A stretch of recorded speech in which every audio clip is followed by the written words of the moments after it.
네, 오늘은 세상과 다른 길이라는 주제로 말씀을 전하겠습니다. 세상과 다른 길이라는 주제예요.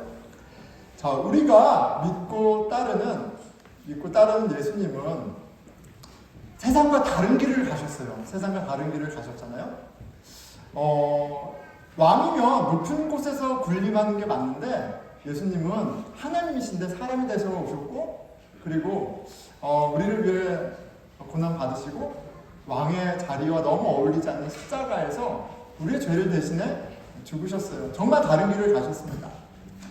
자, 오늘은 그 다른 길을 가신 예수님, 그 예수님을 따르는 우리이기 때문에 어떻다고요? 우리 또한 세상과 다른 길을 가는 게 너무나 당연합니다. 그러니까 우리는 세상 사람들하고 다른 길을 가는 사람들이에요. 다르다고요. 그래서 사람들이 봤을 때 왜 쟤는 저리로 가?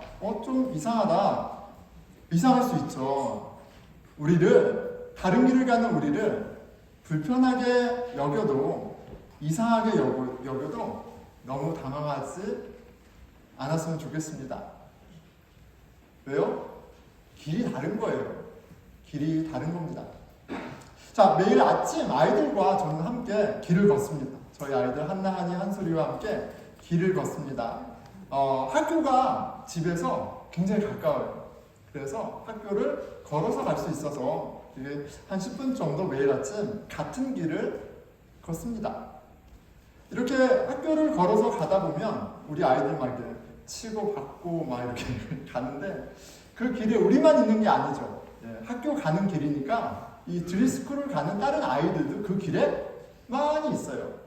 아이들만 있는 게 아니라 엄마 아빠들도 많이 있습니다. 그래서 뭐 이렇게 이야기할 기회는 없었지만 인사하는 분들이 꽤 돼요.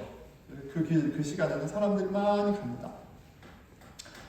저와 우리 아이들, 그리고 또 누군가의 아이들, 부모들, 우리 모두가 같은 길선상에 같은 곳을 가고 있지만, 그렇죠? 그런데 사실 저희는 같은 길을 가고 있지 않아요. 같은 길을 가고 있지 않습니다. 피지컬리 같은 공간에 같은 곳을 가고 있지만 실은 같은 길을 가고 있지 않아요. 무슨 말이냐면 한번 설명해 볼게요. 한 번은 조금 오래전 일인데 한 번은 그 한나한이 하고 갈 때예요. 한나한이 하고 이렇게 가는데 이렇게 양을 2마리를 부르고 가는데 애들이 신났나 봐요. 갑자기 할머니한테 배운 그 각소리 타령을 막 들이마하면서 가는 거예요. 그리고 각소리 타령 어떻게 하는지 다 아시나요, 여러분? 어떻게 하죠? 작년에 그걸 하면서 여자애들 둘이 가는 거예요. 그러다 이제 딱 그게 이제 끝나고 나서 갑자기 애들이 학교 가까이 왔는데 대한민국 애국가를 부르면서 큰 소리를 부르고, 제가 약간 좀 음질할 정도로 큰 소리를 부르면서 얘들아 하지마 하는데 이제 저도 다 잊어버린 애국가를 부르면서 딱 가더라고요. 동해물과 백두산을 부르는데 굉장히 놀랐습니다. 자, 미국 학교에 가는 거잖아요. 그렇죠? 그리고 미국 애들이 미국 학교를 가는데 그리고 이 아이들은 미국에서 태어났어요. 피지컬리 미국에서 태어났고 피지컬리 미국에서 브루클라인에서 쭉 자라왔습니다. 그러니까 물리적으로 피지컬리 이 아이들은 이 미국에 속한 애들이에요. 그렇죠? 패스포트도 미국 사람이잖아요. 그런데 이 아이들은 culturally, emotionally, 문화적으로, 감정적으로 미국 애들이 아니에요.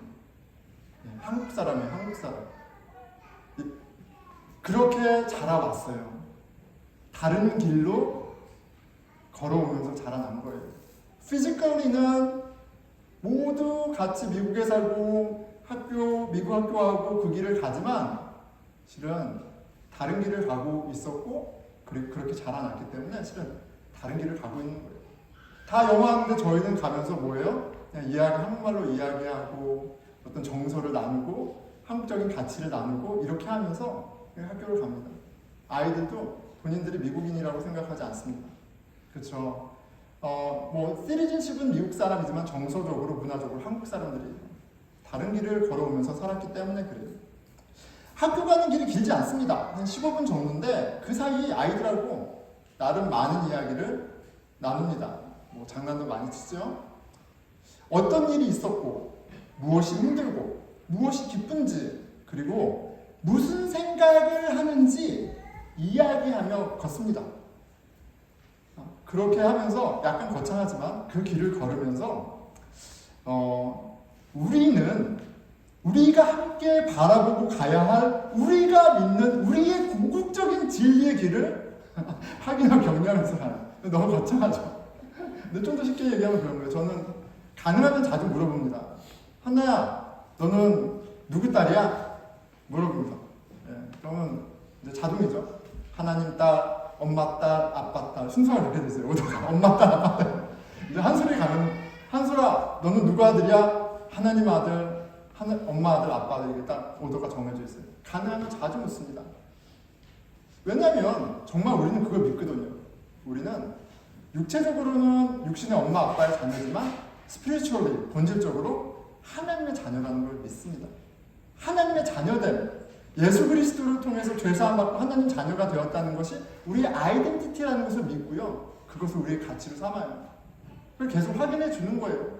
이해하든 이해하지 못하든. 학교에 가면요. 학교에서 주는 가치와 정체성들이라는 게 있어요. 그게 때로는 부모가 될 수 있죠. 부모의 직업이 될 수도 있어요. 그리고 그 아이의 클래스의 그레이드가 될 수도 있고요. 그리고 스포츠의 어떤 탤런트가 될 수도 있고요. 외모가 될 수도 있고요. 벌써 아이들은 아이비리그를 얘기해요. 이런저런 얘기를 합니다. 그런 홍수 속에 세상이 가는 길에 이렇게 쓸려 내려가지 않고 우리가 부름받은 그 진리의 길을 갈 수 있도록 실은 그런 작업들을 하는 거예요. 언제요? 예, 학교 가는 길을 하고 있습니다. 세상이 옳다고 가리키는 길과 우리가 가는 길은 실은 굉장히 다릅니다. 같은 공간에 같은 걸 먹고 누리고 그렇게 같이 살아가는 것처럼 보이지만 우리의 스피릿은 다른 거예요. 다를 수 있는 거예요. 마태복음 7장 13절, 14절 좁은 문으로 들어가라. 멸망으로 인도하는 문은 크고 그 길이 넓어 그리로 들어가는 자가 많고 생명으로 인도하는 문은 좁고 길이 협착하여 찾는 자가 적음이라. 여러분, 길이 다릅니다. 길이 다른 거예요. 생명의 길은 잘 안 보여요. 협착해요. 불편해요. 별로 어트랙티브하지 않아요. 나한테 유익하지 않을 것 같아요. 나에게 손해보는 것 같아요. 불편해요. 하지만 주님이 보여주시는 그 좁고 협착한 길은 궁극적인 생명, 하나님의 나라로 우리를 인도합니다. 그런데 많은 사람들이 좋아하는 넓고 편한, 멋져 보이는 그 길은 그렇게 보이기 때문에 많은 사람들이 가지만 망하는 길이라고 성경은 이야기합니다. 그런데 오늘 이야기하려는 요점은 그거예요. 길이 다르다. 세상과 다른 길을 걷는 사람들이다. 길이 다르다. 이 말입니다. 여러분, 매일 아침 하루 시작하죠. 운전을 하든 길을 걷든 어딘가를 어느 길인가를 갑니다. 어떤 길을 걷고 계세요? 여러분들의 마음 가운데에는 어디를 바라보면서 걸어가고 있습니까? 학교를 가든 직장을 가든 어디를 가든 그런 피지컬한 그런 패스 말고 그거와 상관없이 여러분들의 마음은 어디를 향해 가 있습니까? 저는 아이들과 함께 매일 아침 이 세상의 길을 가르쳐주는 학교를 향해 걸어가요. 하지만 우리는 그 세상의 길에서, 그렇죠? 학교에 가는 그 세상의 길에서 세상과는 다른 예수님이 보여주신 길을 걸어갑니다. 오늘 말씀을 통해 예수님께서 저와 여러분에게 당신이 걸어가신 그 길, 세상과 다른 길, 하지만 생명의 길이 있다는 것, 그리고 그것이 어떠한지를 깨닫게 하시는 그런 은혜가 있었으면 좋겠어요. 아멘. 자, 오늘 본문의 배경입니다. 2절. 큰 무리가 따르거늘. A large crowd following Jesus. 그렇죠? 예수께서 거기서 그들의 병을 고치시더니 지금 벌써 예수님 사역에 막바지입니다. 한 2년 정도 된 거죠.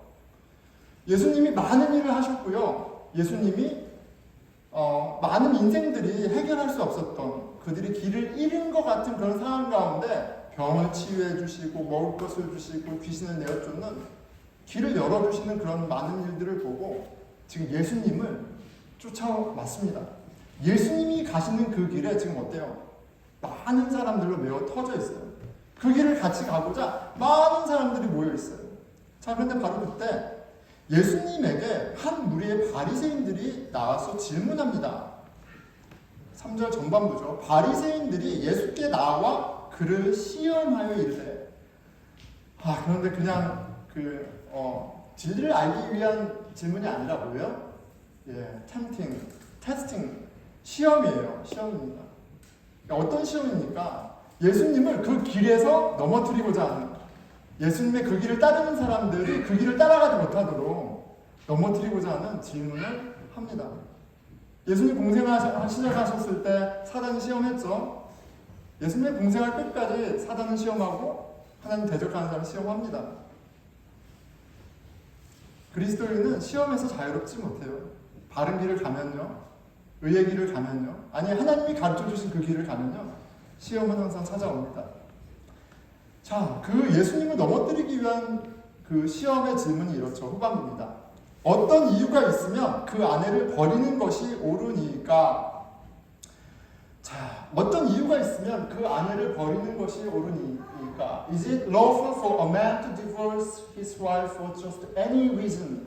Just for any reason. 이게 굉장히 실은 핫한 토픽이었어요. 그 당시에 유대인들에게 굉장히 핫한 토픽이었습니다. 어떠한 이유에서든 아내와 할 수 있느냐 없느냐. 자, 그런데 이 질문은 사실 그래 어떠한 이유에서든 이혼할 수 있어 라고 얘기를 하든 아니 절대 안 돼 라고 이야기를 하든 예수님을 공경에 빠뜨리는 질문이에요. 공경에 빠질 수밖에 없도록 설계된 함정이었습니다. 옳지 않다. 이혼은 옳지 않다라는 가늠 이외의 이유로 이혼하는 것은 옳지 않다라는 보수적인 대답은요. 그렇게 대답을 하게 되면 예수님은 공경에 처하게 되어 있어요. 어려움에 처하게 되어 있습니다. 그런데 반대로 그래 어떠한 이유에서든 이혼할 수 있지 라고 자유주의적인 대답을 해도요, 예수님의 권위에 치명적인 상처가 납니다. 자, 이 두 가지 견해로 유대인들이 나뉘어져 있었던 것 같아요. 그런데 이것은 신명기 24장 1절에 여인이 아내가 수치되는 일을 했을 때 남자가 기뻐하지 아니하면 이혼할 수 있다라는 그 모세의 율법을 근거로 이렇게 나뉘어졌던 거예요. 그 수치되는 일을 굉장히 브로드하게 해석해서 어떤 이유에서든 남자를 디스플레이싱 하게 되면 이혼 사유가 된다라고 봤던 견해가 있었고, 이혼 가늠이라는 범죄에 국한해서 적용했던 견해가 있었어요. 자, 어쨌든 그렇게 해서 나눠졌습니다. 그런데 이게 그냥 퍼블릭 오피니언이 아니라 모세 율법에 어떻게 해석하느냐에 따라 이게 나뉘어져 있었어요. 우선 옳지 않다라는 보수적인 입장은 두 가지 면에서 당시 예수님에게 정치적으로 굉장히 위험한 입장이었습니다. 왜냐하면 이혼을 마음대로 하는 건 옳지 않아 라고 얘기할 때 이 견해는 왕이 싫어하는 답안이에요. 무슨 말이냐면, 여러분 그 세례자 요한이 왜 죽었는지 혹시 기억하세요? 세례자 요한이 죽었잖아요. 그렇죠? 당대의 선지자, 많은 사람이 따랐던 세례자 요한이 왜 죽었습니까? 헤롯 왕이 있었어요. 분봉왕 헤롯 왕이 있었는데, 헤롯 왕이 자기 동생의 아내를, 자기 동생과 아내를 이혼시키고 동생의 아내로 취했어요. 그래서 세례자 요한이 뭐라고 그랬어요? 이것은 옳지 않다라고 공개적으로 비난했습니다. 그리고 그것으로 미움을 사서 결국은 목이 달아났습니다. 자, 그런데 지금 예수님이 사역하고 있는 바로 이 지역이 누구 지역이냐면 헤롯 왕, 그 분봉왕 헤롯이 다스리고 있는 지역이에요. 그러니까 예수님께서 이혼은 옳지 않아. 간음이라는 조건, 그런 범죄 케이스 말고 이혼은 옳지 않아라고 보수적인 입장을 취하면 지금 누구를 비난하게 되는 거예요? 헤롯 왕과 대척점에 쓰는 거예요. 그러니까 정치적으로 굉장히 위험한 발언이 되는 거예요. 왕의 미움을 사는 그런 상황이 되는 겁니다. 자, 그런데 또 한 가지 옳지 않다라는 입장이 예수님에게는 데미지가 되는 그런 상황이 한 가지가 더 있었어요. 아까 말씀드렸던 것처럼 유대인들은 두 그룹으로 나뉘어져 있습니다. 이혼에 관한 견해로. 하나는 어떤 견해예요? 간음이라는 죄 이외의 것으로 이혼은 불가하다라는 보수적인 입장이 있었고요. 다른 한 입장은 어떠한 이유에서든 수치스러운 일, 남자가 느끼기에 불쾌한 일을 여자가 하면 이혼할 수 있다라는 두 가지 견해로 나뉘어져 있었어요. 자, 이런 리버한 그 견해, 라피 헬렐이 가르쳤었는데 구체적인 케이스까지 기록되어 있습니다. 이런 경우에 이혼할 수 있었다고 그래요. 남편은 아내의 음식이 마음에 들지 않으면 이혼할 수 있습니다. 아내가 목소리가 커서 이웃이 그 목소리를 들을 정도로 목소리가 크면 그게 남편을 불쾌하게 하면 남편이 이혼할 수 있어요. 기가 막힌 게 한 가지 있습니다. 남편이 아내보다 더 예쁜 사람을 보면, 더 끌리는 사람이 있으면 이혼할 수 있어요. 우아하죠, 진짜. 그런데 여러분, 이런 법을 싫어할 남자가 있었을까요? 더군다나 이거는 다른 것을 근거로 두는 것이 아니라 신명기 24장 1절에 모세의 율법을 해석한 견해, 성경을 근거로 한 남자의 권리였어요. 이혼할 수 있는 권리였어요. 그러니까 무슨 말이에요? 이혼에 대해 보수적인 입장을 취하면 거기에 많은 예수님을 따라왔던 많은 유대인 남자들이 공경에 처하는 거예요. 싫어하는 입장인 거예요. 이혼은 그렇게 하면 안 돼. 라는 말은 뭐예요? 너가 갖고 있는 권력, 여자에 대한 권력, 가정에서의 권력을 다 내려놔. 그건 옳지 않아. 이렇게 되는 거잖아요. 보수적인 입장은 왕의 노용을 사고 많은 추종자를 잃어버리는 길입니다. 그리고 이것이 바로 바리새인들이 예수님을 빠뜨리고자 했던 그런 시험이었어요. 왜냐하면 바리새인들은 예수님이 이혼에 관해서 자유로운 입장에 동의하지 않을 것을 이미 알고 있었기 때문에 그래요. 왜요? 예수님은 이미 설교 때 이런 말씀을 하셨습니다. 마태복음 5장 32절이에요. 나는 너희에게 이르노니 누구든지 은행한 이유 없이 아내를 버리면 이는 그로 간음하게 하며 또 누구든지 버림받은 여자에게 장가드는 것도 간음함이라. 예수님은 원래 이혼에 관해서는 어떤 입장이에요? 굉장히 보수적인 입장이신 거예요. 당시 견해를 보면. 간음이라는 케이스 이외에는 절대 불가. 그것을 이미 가르치셨습니다.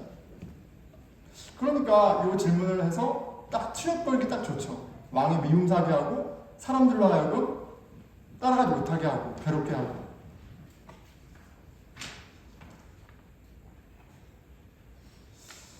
자, 예수님은 분명 자유주의가 아니라 보수주의 길에 서 있는 것이 분명해 보입니다. 그렇죠? 자, 그런데 여러분은 이혼에 관해 어떤 입장입니까? 이혼에 관해 어떤 입장이에요? 어떤 이유에서 이혼이 가능합니까? 한번 생각해 보세요. 어떤 이유에서 이혼이 가능한가 한번 생각해 보세요. 자, 우리 대부분은 자유주의와 보수주의 사이 어딘가에 서 있습니다. 그렇죠? 자유주의, 보수주의 어딘가에 서 있습니다. 우리가 실은 어딘가에 서 있어요. 자, 그런데 오늘 본문을 보니까 예수님은 자유주의나 보수주의 그 어디에도 서 계시지 않아요.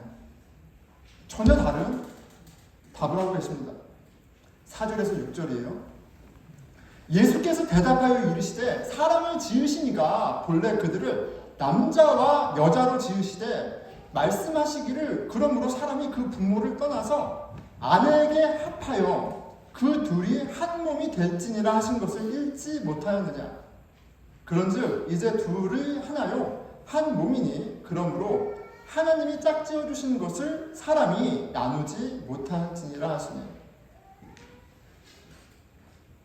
어떤 이유에서든 이혼이 가능하다라는 자유주의 입장이던 오직 가능만이 이혼의 사유가 된다는 보수적인 입장이던 실은 이 모든 근거는 어디에 있는 거예요? 모세의 율법에 있는 거예요.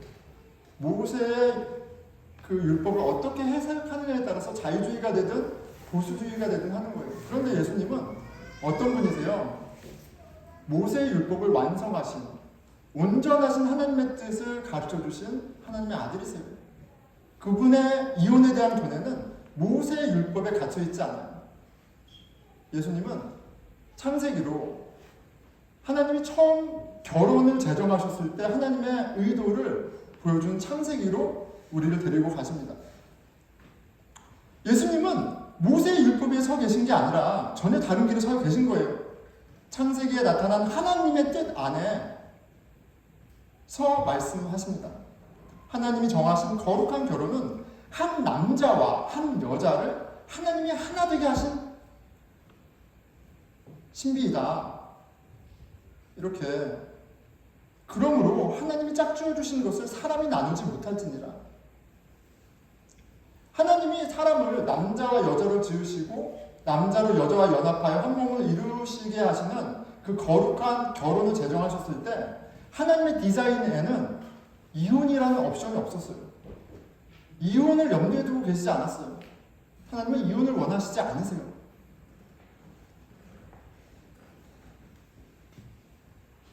당연히 예수님에게 이혼에는 어떠한 옳은 길도 없습니다. 이혼은 하나님의 뜻이 아니에요. 사람들이 묻습니다. 그런데 어떻게 모세가 신명기 24장 1절에 그렇게 이혼이 가능하다고 예외적인 어떻게 이혼이 가능하다고 그렇게 말했습니까? 라고 질문하니까 8절에 이렇게 대답하시죠.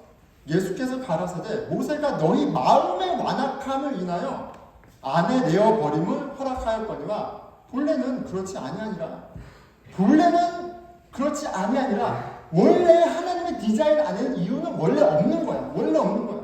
그런데 너희들의 마음이 너무 완악해서 너무 강팍해서 하나님을 왕으로 인정하지 않는 너의 그 강팍함 때문에 하나님이 모세가 이렇게 이혼의 법을 맞는 거야. 예수님의 길에서 이혼은 남편의 선택도 개인의 선택도 될 수가 없습니다. 간음도 이혼을 허락하는 간음이라는 케이스도 죄악의 결과이고 십계명을 어기는 그런 큰 죄 중에 하나예요.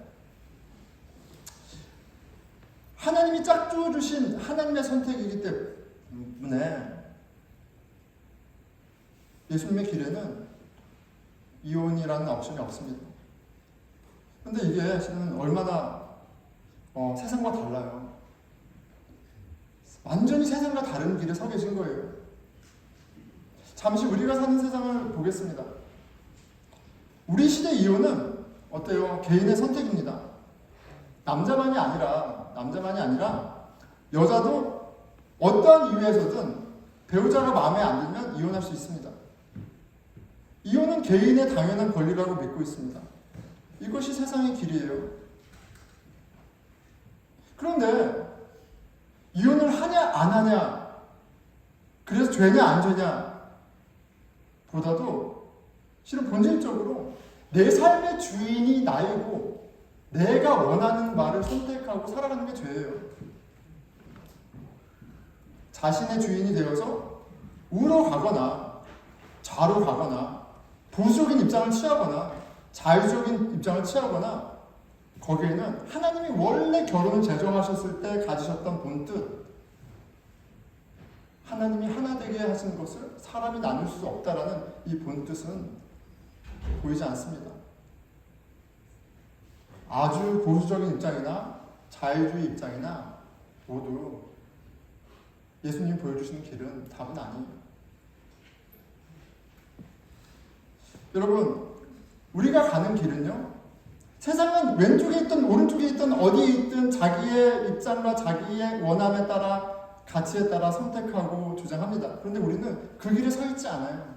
우리가 서 있는 길은 하나님의 뜻이라는 길이에요. 예수 그리스도를 통해 나타난 하나님의 길이라는 뜻이라는 길입니다. 그리고 예수님이 그 길에 서 계시는 것을 지금 오늘 바리새인들과의 대화를 통해 이혼이라는 주제를 통해 보여주고 계세요. 자, 그런데 심지어 예수님이 간음만이 이혼의 정당한 사유가 될 수 있다라고 얘기하심에도 예수님의 다른 말씀들을 떠올렸을 때 이렇게 보수적으로 이혼이 불가하다, 간음이 아니면 이혼을 할 수 없다라고 해서 하나님이 원래 디자인했던 둘이 하나 되게 하는 그 연합의 결혼이 실은 가능하거나 유지되거나 이루어지는 것은 아니라는 것을 생각하게 됩니다. 무슨 말이냐면 예수님이 간음에 대해서도 실은 얘기하셨거든요. 간음에 대해서 뭐라고 얘기하셨나요? 예수님이 말씀하신 간음은요, 누구든지 마음으로 음욕을 품으면 그 음욕을 품는 자마다 간음하는 자라고 얘기하셨어요. 꼭 피지컬리 육체적으로 간음을 하지 않아도 하나님의 온전하신 뜻 안에 그 온전함이라는 기준으로 봤을 때 우리가 육신만이 아니라 우리의 마음과 모든 것이 내 상대와 연합되어 있지 않다면, 내 마음이 갈려있다면, 다른 사람을 향해 있다면 모두 간음죄에 해당한다고 얘기하셨어요. 사실 그렇게 따져보면요, 모두가 다 이혼 사유를 다 갖고 있고요, 피지컬리는 같이 있지만 스피리추얼리 다 디보스되어 있는 그런 다 깨진 관계 가운데 있는 것이 세상의 모습이고, 좌에 있던 우에 있던 죄인된 우리의 모습이라는 걸 지금 예수님은 보여주십니다. 그런데 그 예수님이 우리에게 보여주시는 길이 있어요. 어떤 길이에요? 자기 중심적인 죄인인 우리는 결혼을 하든 무엇을 하든 어떤 것을 하든 연합할 수 없는 존재이지만, 그런 우리를 위해서 죽으신 하나님의 아들, 당신의 은혜 안에 진정한 참 연합, 하나님이 원래 디자인하셨던 그 연합을 가능하게 하셨다라는 그 길을 예수님이 보여주십니다.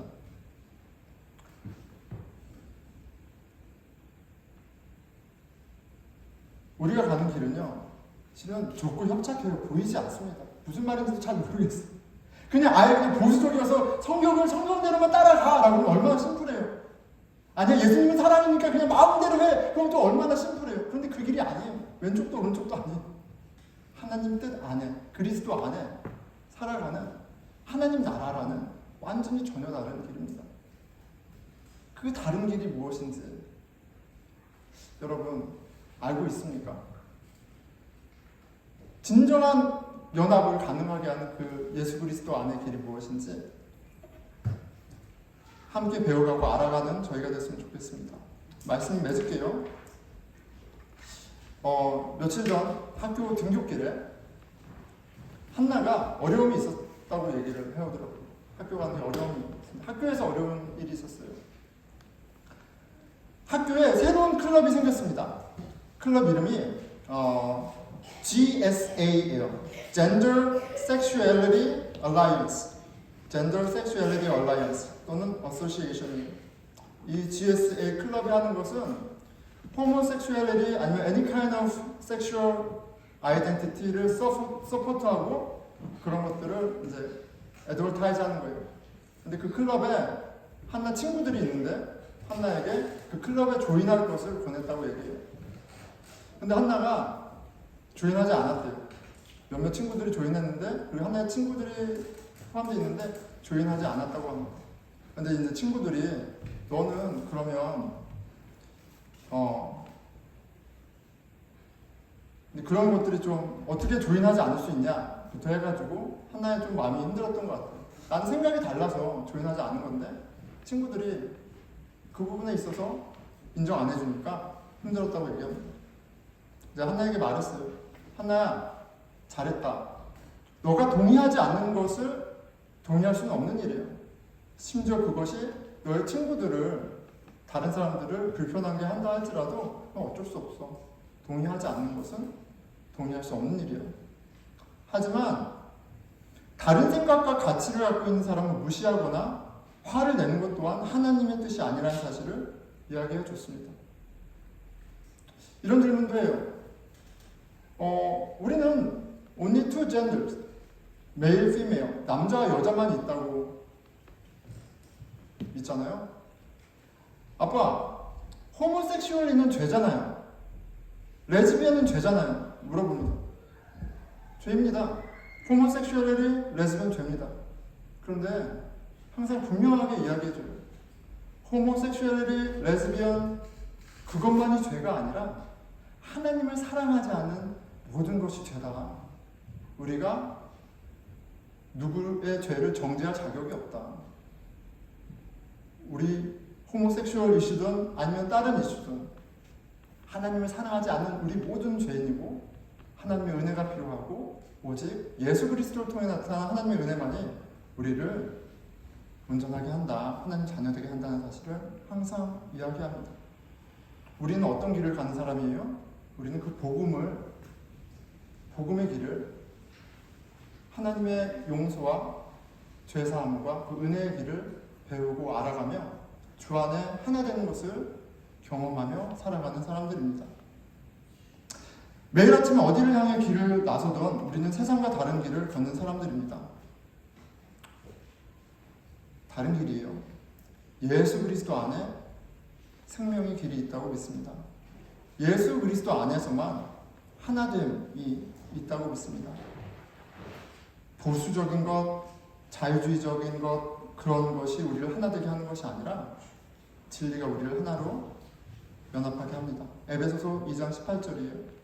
이는 저로 말미암아 우리 둘이 한 성령 안에서 아버지께 나아감을 얻게 하려 하심이라. 예수 그리스도 안에 하나 되는 길이 있습니다. 부부도, 부모와 자식도, 친구도, 동료도, 원수도 오직 예수 그리스도 안에 하나 되는 길이 있습니다. 여러분, 이 난해한 길, 좁고 협착한 길, 어려운 길, 하지만 그 생명의 길, 여러분 관심 있습니까? 하나님은 분명 찾는 자가 적은 세상과 다른 생명의 길을, 그 찾는 자가 적고 그 협착한 길이지만 그 찾는 자에게 길을 보여주시는 하나님이세요.